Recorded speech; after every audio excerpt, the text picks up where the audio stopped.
It had to be the Yankees, right? It's better that it's the Yankees, right? That's what I should say. It's better that it's the Yankees than the Red Sox. The Yankees defeated the Red Sox tonight in Game 3 of their wild card series. So that means Saturday, 4 p.m. Eastern, Blue Jays, Yankees at the Rogers Center. I'm going to be watching that game with you on the SDPN channel. I'm actually going to be doing a watch along for every Jays postseason game on the SDPN YouTube channel. So tune in and watch the game along with me. That series, the series we are here to talk about, is going to be a doozy. These two teams are very close, but I do think the Blue Jays have the upper hand because of how the regular season played out. The reason that the Blue Jays have a week off and are sitting at home waiting for the Yankees to come to them is because the Blue Jays won the season series against the Yankees, and when game 162 ended, they got the tiebreaker because they won that season series. So I do think the Blue Jays have the upper hand if they can play as they played at their peak during their high moments in the regular season. And there's a number of factors that are going to go into that. And the biggest one, I think we're going to start here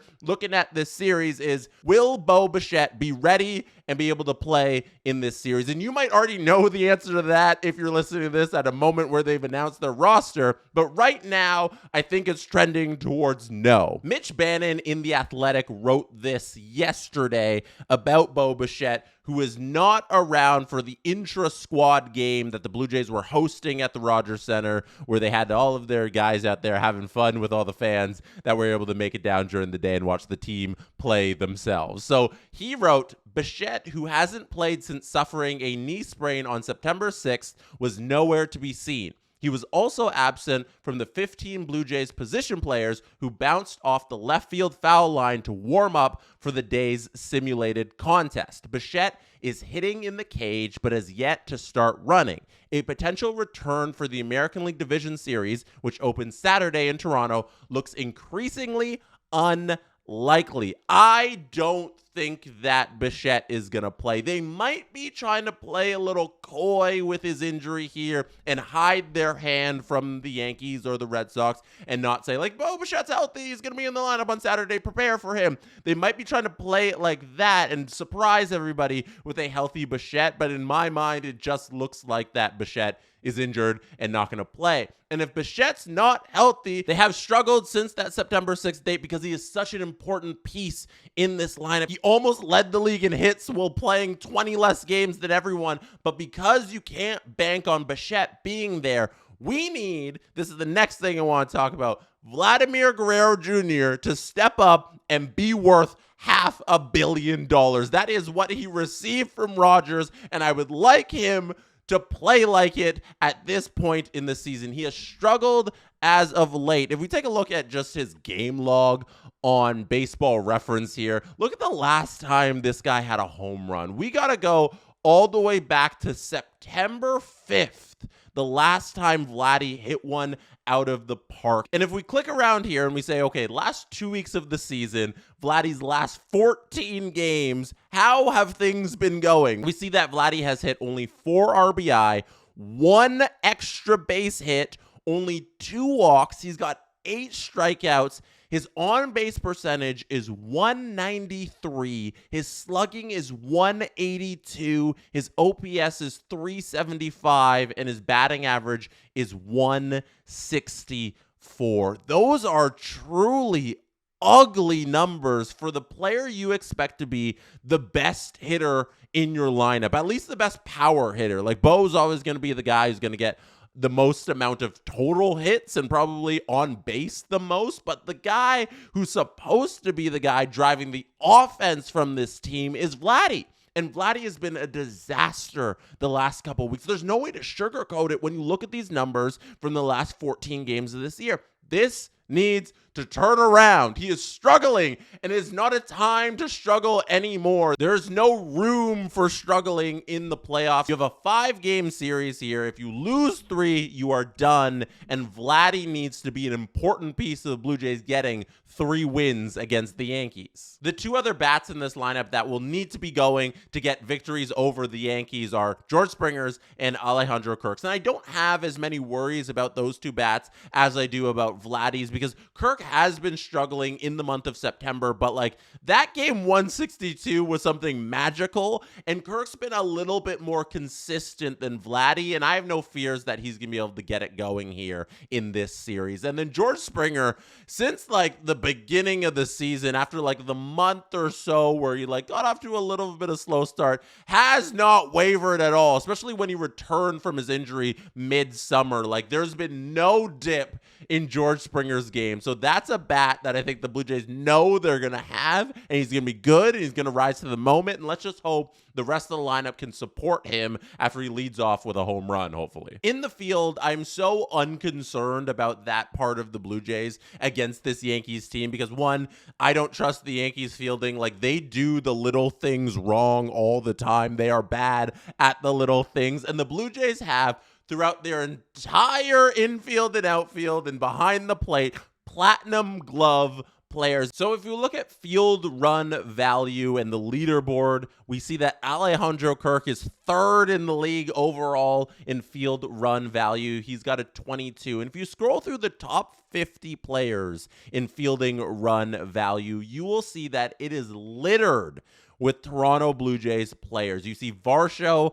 at 48. There's Andres Jimenez at 44. Even Ty France is on this list at 36. If you keep scrolling, there's Miles Straw at 29. There's Ernie Clement at 25. And then you scroll all the way up and you see Alejandro Kirk once again at number 3 in the league. The defensive performance from this team will be exceptional. This list also doesn't even include players like Vladdy at first base, who's really come into his own as a really good defensive first baseman.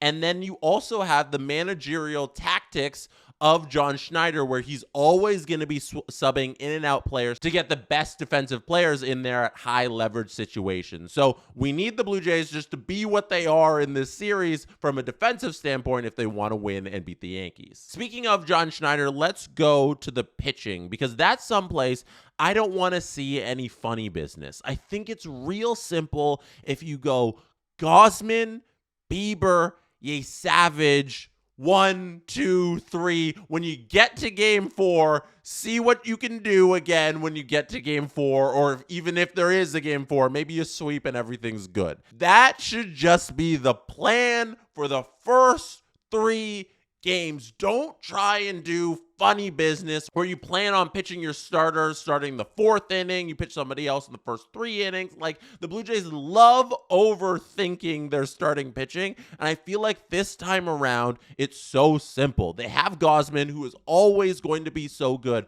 They have Bieber, who is Cy Young caliber when he is on, and he has been on since he has returned from injury and since the Blue Jays acquired him and he started playing for them. And then Ye Savage is our Cam Schlittler. He was unbelievable tonight for the Yankees, and the Blue Jays have that surprise factor of a rookie entering the season midway and batters not being comfortable with him. When you see a pitcher a lot, when they have like okay stuff to really good stuff, you can get comfy with it. That's why third time through the lineup in a game is such a big thing. You don't want to give a hitter a lot of tries at a pitcher. And Cam Schlittler and Trey Savage are so fresh and so new. They haven't been seen by a lot of major league hitters, and especially a Savage at his size and at his arm angle is so off-putting to major league hitters that he has an inherent advantage. Plus, his stuff is plus. So on top of his just stature and the unknown of him as a human, he also has incredible stuff, and I think he needs to pitch